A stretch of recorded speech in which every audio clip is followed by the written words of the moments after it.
So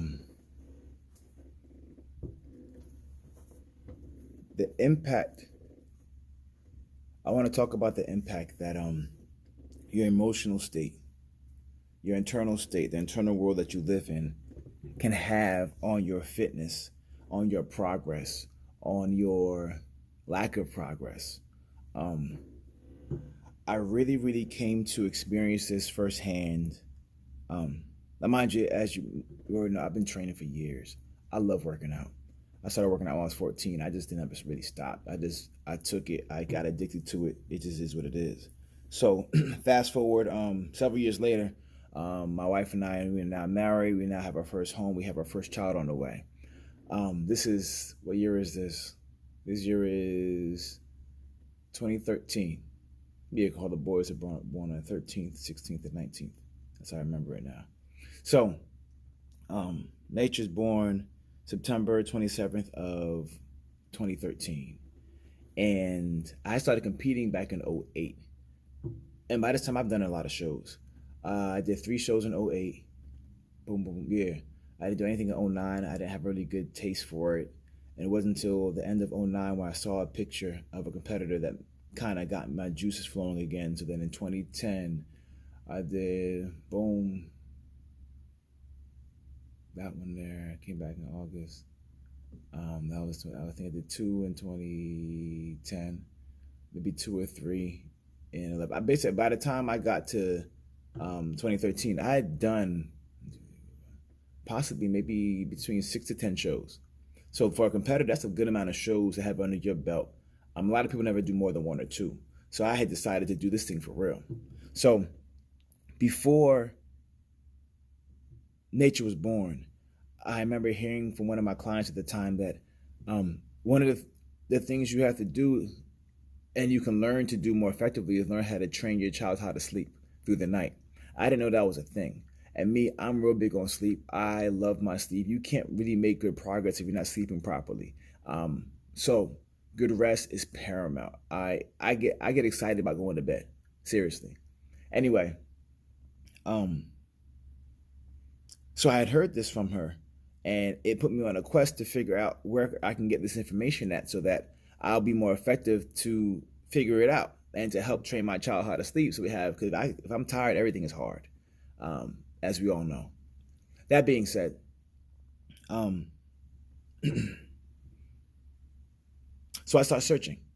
I started searching online, and I remember that around this time, that dog whisperer guy was very popular. So I remember I was like, man, if they have a dog whisperer, they gotta have a baby whisperer. And I think I put that in first online, and I came across the book that I think I came across under that setting, the book that I ended up getting off of Audible.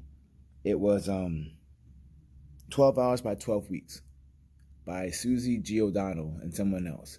Book is fire. I got the book, broke the thing down, and it all made sense. It fit with my personality because it's very methodical, very systematic. She gave you very good metrics to go off of, so you weren't really questioning what to do and when, but more so getting things in position. So parents, prepare yourself. Don't just wait and try to figure things out. Some babies come out sleeping just fine. Nature came out, his morning time was around 9:30 p.m. So when he was in the womb, he would wake up then, and that's what he would be doing a lot of his moving throughout the night, so on and so forth. So we had to shift his clock all the way around. But yes, equip yourself. Don't just wing it. Equip yourself. Anyway, so he's born that September. I wanted to compete that next year. That was one of my goals, was to compete that next year. And I wanted to get back into my rhythm as soon as possible. I think that year of 2013, I may or may not have competed. Because I remember that prepping and pregnancy don't mix too well.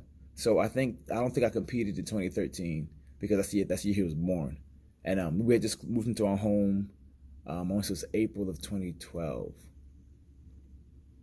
I take that back. It might have been April of 2013. We moved into our home, so we did all that stuff. The Nature's born, yeah, because she was pregnant during that time period of the move. So yeah, I didn't compete. I probably didn't compete at all that year, 2013. So I'm hungry. I'm hungry to get back into the gym. I'm hungry. Well, I get out of the gym. I'm hungry to get back into that competitive lifestyle. So Nature's born September. He was around 6 weeks when we began his sleep training. One of the conditions they put on it that she suggested for those parents who are checking this out is, I believe that the child you don't really start any sleep training initially until the child is I won't say 6 weeks, but that's when nature hit the markers. When they are 9 pounds, and I believe it's consuming 24 ounces of milk or formula in a 24-hour period. Up until that point in time, you just let them just nurse and feed as they do until they hit those markers. And then the sleep training process can begin. So I'm excited. It'll be 6 weeks in. We start this process. Boom, boom, boom. We started following all the metrics. My wife and I, we had these apps on our phones that allowed us to communicate when we couldn't communicate. The app no longer is on the platform anymore. It's called Baby ESP. I loved it. The other apps that came out afterwards were really, really corny. But the cool thing about this one here is, you know how when you're in the hospital, they have you track their baby's poops and so on and so forth and all that stuff, bowel movements and whatnot. And they ask you to continue to do that when you get home, but doing it on a piece of paper is really annoying. So now we have these apps. So this app allowed us we tried it out first, download all our stuff and put in when he will go to sleep, when he will wake up, how much he drank, when did she start nursing, when did she finish nursing. But the cool thing about it was how it was set up was that we could share a profile. Or we could both have access to the same information. So I downloaded it. She had it as well, but it would automatically update. So say I was at work and I'm training clients. I come home, she's sleeping. Nature's sleeping as well. I don't know what time he went down, but I cannot check the app to see his nap started at 11 a.m. So it's now 11:45. So she's sleeping. I can now see he ate this time. He had bad movements that time. And it's allowed us to communicate more effectively without having to wake the other person up. That just sucks when you're really, really tired, especially with that first child. Anyway, all that to say, we're getting into the do of getting this thing cracking. And mind you, it was painful. Lord have mercy. Until he slept the first time, he slept 5 hours straight. It was about 3 months. He was 3.5 months when I got him sleeping through the night. And it comes together in pieces, and the book's really effective at giving you the tools you need to really help your child progress there. And me being very, very regimented made the book so much easier for me because I can get really, really strict and get very, very precise, to a fault sometimes, but in many scenarios it could be to a benefit too. In this scenario, it was. So by January, it was like the first week of January, maybe the last week of December, was the first time he slept 5 hours straight through. I had the first half of the morning, meaning that anything that happened before 1 o'clock or 2 o'clock, I had to take. So my wife was pumping as well, so there's always milk available, so she didn't have to do the entire night herself. And anything after 2 o'clock, she would take. So I remember I would go to bed super early. We'll put nature down for bed around 6:30. I'm ready going to bed come 7:30, because why would I just stay up? Because I know he's waking up eventually, and I want to get more rest. So I remember him sleeping from, I think I fed him like around, what would that be? I think I fed him around 9. Yeah, I think I may have fed him around 9. But he slept, he didn't get up until 1. He normally would wake up around 12 or something, but he slept straight through to 1 o'clock. I woke up for that 1 o'clock feeding. I felt like I was Superman. I hadn't had a 5-hour stretch of sleep since he had come home.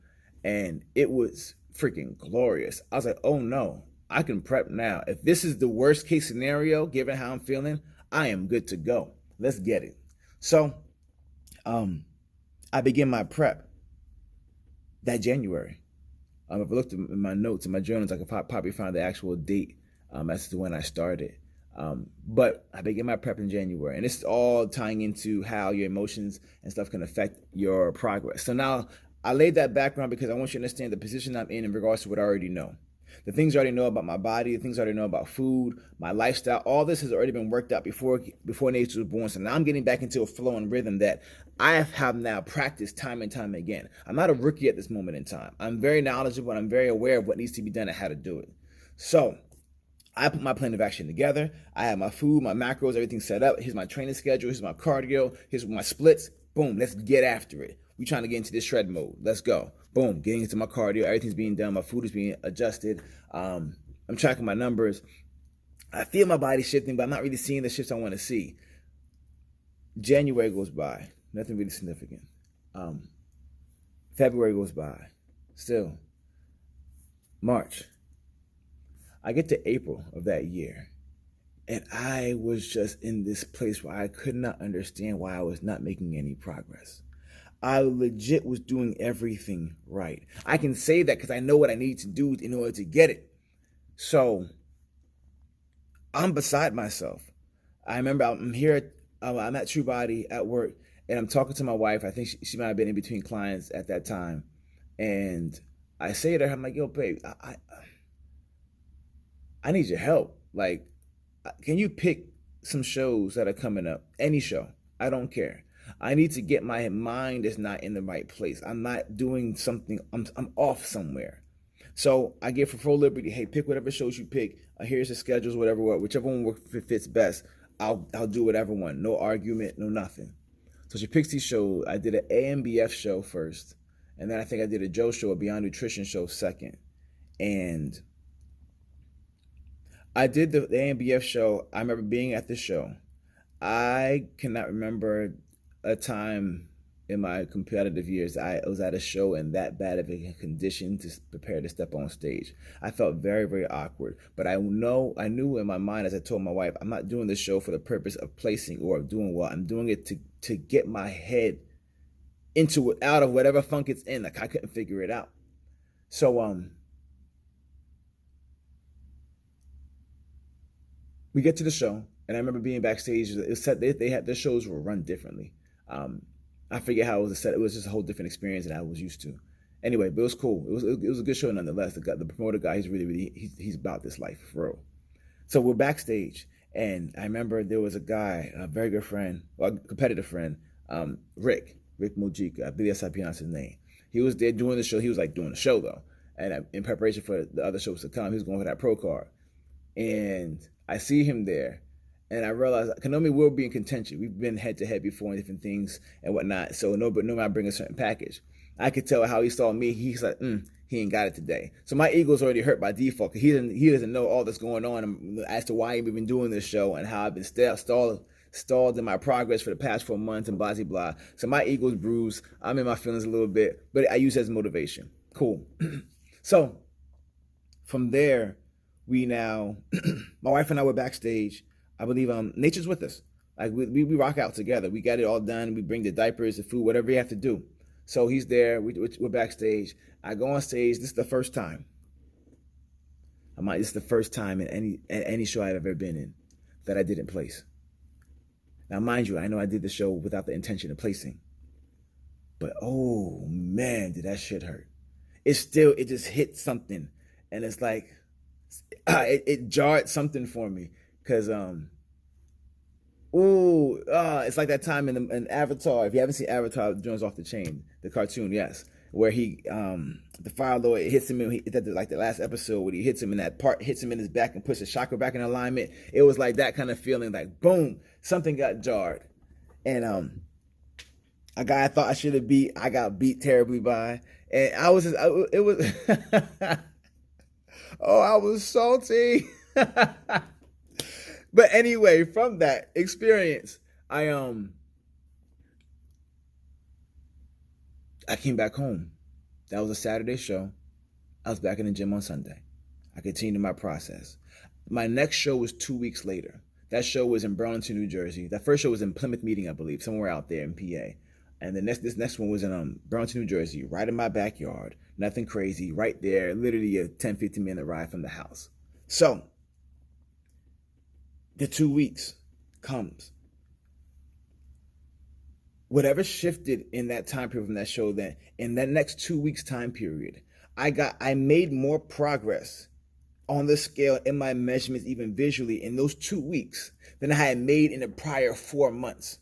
Now, again, I laid that whole foundation story-wise because I want you to understand that me coming into that initial January, I know my stuff. I know what I need to do. This isn't a question of, I'm trying to figure this out. No, I'm in execution mode. Let's go. I'm going for throats. I'm trying to win this thing. So for that 4 months, I am not making anywhere near the progress I made in those next 2 weeks post that show, that AMBF show. And in that time period, when I reflected back on it, I began to realize what I was struggling with.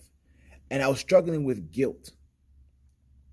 Those first 4 months, when I left the house and I started to compete and get back into my flow, I realized that on a very, very deep subconscious level, I felt extremely guilty for not being at the house when I could be home. I could be home with my wife and son.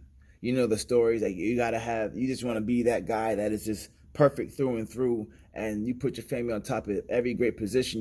You're always there, always dependable, always everything that's needed. I want to be that guy. So now I'm doing this thing that's just for myself, which feels extremely selfish. And in my head, I remember being on the stairs and thinking about them. So as I'm thinking about them, honestly, if I'm there, then I'm not being here. And in the do of what I'm doing, whether it be on the stairs, I was on the gauntlet. I remember that happening many times, being on the stairs during my cardio. And I began to recognize the connection, those 2 weeks versus those 4 months, how much of a difference your intentions and where you are positioned within yourself matter. How you feel emotionally about what you're doing matters. And me being guilty about it, at first I had to identify it. And once I identified it, I was able to subdue it and be able to do with it what I needed to do. And I said to myself, if I'm going to be gone, if I'm going to be out of the house, if I'm going to be doing this cardio, if I'm going to be doing these workouts, if I'm going to be doing this extracurricular activity, I better have something to show for it for not being home. And once I realized that, my emotions shifted and I stopped being guilty and I started wanting to prove something back to life or back to God. No, I'm going to make this time well worth it. You guys are going to be proud of me because I'm what I manifest in the doing of this time that I'm away from you. I want this time to speak for me. It was always said, and I've always heard it said, time will either expose you or promote you. And I want time to promote me to a higher level of fitness, to a higher level of stature when it comes to my physicality, because I'm putting in the sweat equity and I want it to be seen. But in that, I remember really recognizing how my emotional state impacted what my body was allowing me to do. One who knows what's going on. So I'm sharing that to say, always take stock of sometimes what your driving motivation are. What are your set points internally? Because it's crazy. We always talk about the power of the mind. We see the documentaries, we hear the stuff, the secrets, the science, all that jazz, and we recognize its power, but we don't really recognize its power, especially when it comes to the subconscious mind and suggestions that we make unto ourselves and the things that we believe behind what we actually believe. And it made me really step back, because now after that show, those 2 weeks, I did my next show in August. I think it was May when I did one. So June, July into August, I tore that thing up, murdered it. But it made something click, and it made me realize how much being present of mind in what you are doing matters. You can't be two places at one time. You can't serve two masters at the same time. You have to choose and decide what you want and why you want it. And if it doesn't align with you at your core level, it's not going to vibe well with you as you try to move forward into it. So you have to make sure you're being true to yourself at the same time. I'm not sure why I'm talking about that. But let me get back on topic. Your emotional state, your motivation, that thing that drives you, they all tie together. And what I'm sharing with you is that you want to take stock of these things as well. It's one thing to have the goal. It's another thing to be equipped and to be positioned mentally, emotionally, physically to actually execute on the goal and to bring it into fruition.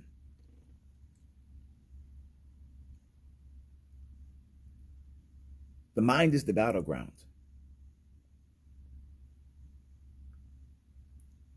The mind literally is the battleground. That is where the battle is fought. But not only is the mind the battleground, your emotional space as well. Emotional stability is something I talk about. We lack a lot of. To be able to do a thing and be able to control your emotions, sustain them through the thing, and even longer than what most people can sustain. That's what training competing really gets into. You have to do it in spite of. But anyway, guilt, shame, embarrassment. Those are the feelings that I was dealing with.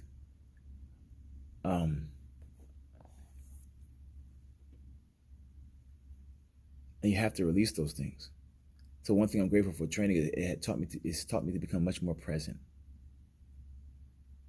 Be here now.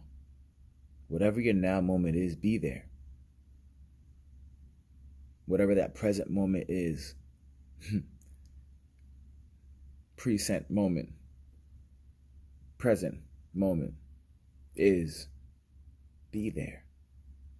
It's a gift. Align your mind with your body, with your spirit, your own internal Holy Trinity.